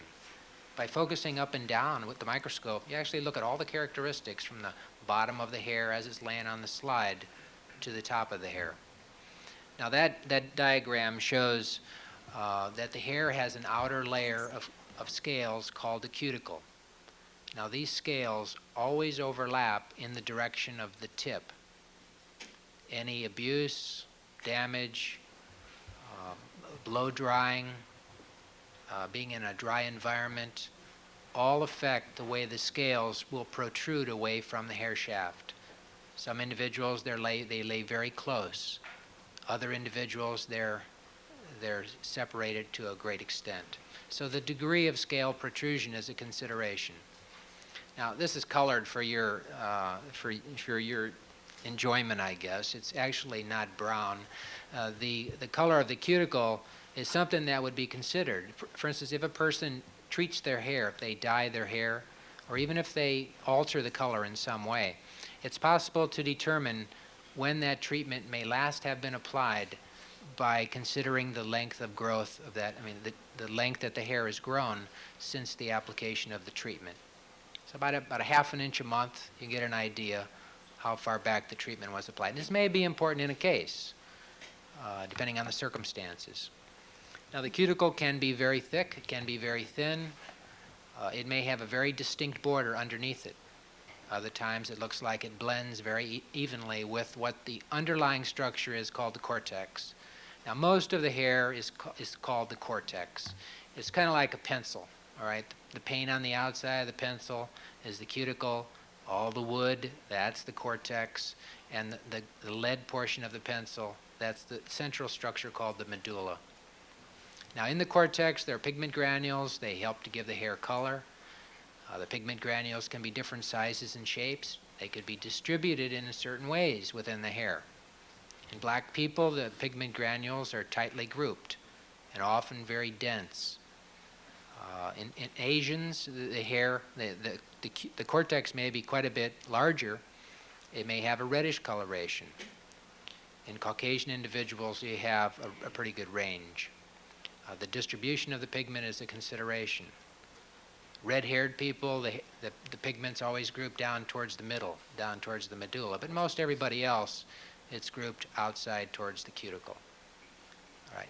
Now, also in this cortex, you'll have little air bubbles. They're called cortical fusi. It's a scientific term, but they're just little air bubbles. And these little bubbles can appear in different sizes and shapes and different places of that hair. It would be something to look at and consider when you're comparing a question hair with a known hair. Now, sometimes the pigment is found in large groups, and it looks like a solid structure, and it's called an ovoid body. Now, some people have a lot of these. They may be all black. Some people have amber-colored ovoid bodies. They could look like little footballs inside the hair shaft. Or they may look like circular structures. It just depends on the individual. If they're there, how many of them, where they're at, it might be something that is characteristic of that person's hair. Now, in the center of the hair is called the medulla. It may or may not be present. In head hairs, sometimes you see it, sometimes you don't. With Asian individuals, the medulla is often very thick and continuous. If it looks black under the microscope, and I believe in this diagram it looks black, that's because there's air surrounding that area of the hair, and the light from the microscope won't get through it. So it may look black. Sometimes there is no air. It'll look clear. It just looks like a clear river running down the middle of the hair. Now, it may be continuous. It may be broken. It may be in large lengths, or it may be in small groups, and there just would be a consideration of the appearance of that medullary structure. That's about what hairs look like. Well, based on what you're saying then, sir, these characteristics of the cuticle, the cortex, and the medulla are vary between individuals. Well, yes, they are, yes. Would you be able to draw for us some of the ways in which you've seen it vary? I'd be happy to.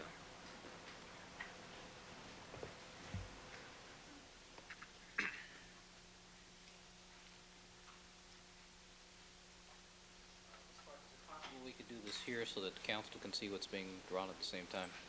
All right. Well, we need to get as many people at one time to see this.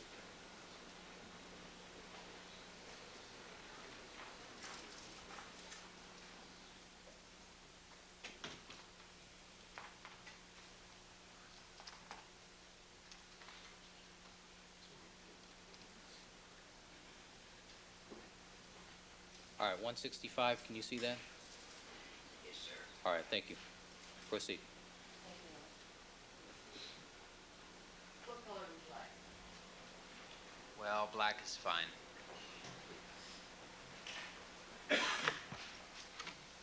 There's also a thinner one here.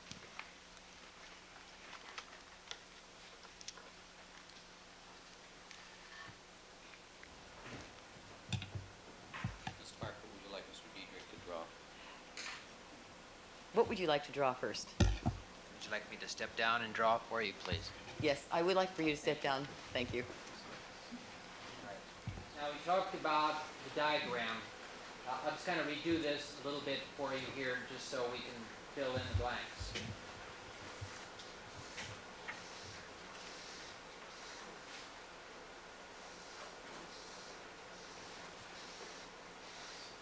That's that magnified area of the hair shaft.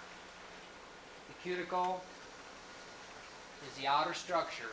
Again, consider this to be a cylinder or three-dimensional structure. The scale protrusion may be great, or it may lay very, very flat. You might not even be able to see where the edges of the scales lie. Again, the color, the thickness of the cuticle. The pigment granules appear to be dots inside the cortex of the hair. Now, with gray-haired individuals, you won't see them. If a person bleaches their hair, you'll see them. They'll just be light.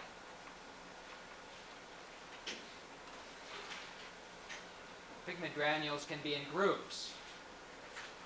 They help to define the racial group. Clumping of pigment into groups within the hair shaft is characteristic of black individuals. But not all black individuals have heavy clumping of pigment. Some do, some don't. When I speak of microscopic characteristics, we go from models. Always go from a model. We have a model for the Caucasian. We have a model for black individuals. We have a model for Asians. But they don't always follow the model. Now, however far they go away from the model, that makes it a little more difficult determining race. And sir, why do you determine race? What's the point of that? Well, race is determined primarily for investigative purposes. That's the first stage. You may have a hair that's recovered on an item of evidence in a case, and they want to know who may have committed the crime. From an examination of the hair, some direction may be given to the investigator by the lab examiner. I help them in determining who they should be looking for, perhaps. The bottom line in our work is comparison. You may be a little off in saying the exact racial group, or maybe